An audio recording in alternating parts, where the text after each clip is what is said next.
तर शेतकरी कर्जमाफीसाठी किसान सभा आता रणांगणात उतरणार आहे। किसान सभेच्या राज्य काउन्सिल बैठकीमध्ये हा निर्णय घेण्यात आलेला आहे। सरकारने लवकर कर्जमाफी करावी, निवडणुकीपूर्वीच्या घोषणा पूर्ण कराव्यात, अन्यथा किसान सभा रस्त्यावर उतरेल असा इशारा अजित नवलेंनी दिलेला आहे। सगळे गोंधळ निवडणूक केंद्रीय घोषणा केल्यामुळे झालेले आहे।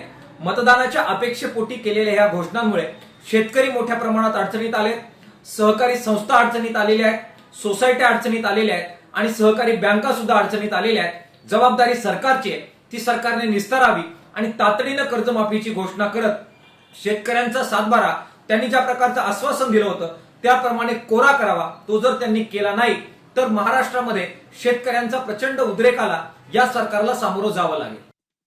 आता isakal.com आहे देशातील नंबर 1 ची मराठी न्यूज वेबसाईट। प्रत्येक अपडेटसाठी isakal.com ला नक्की भेट द्या।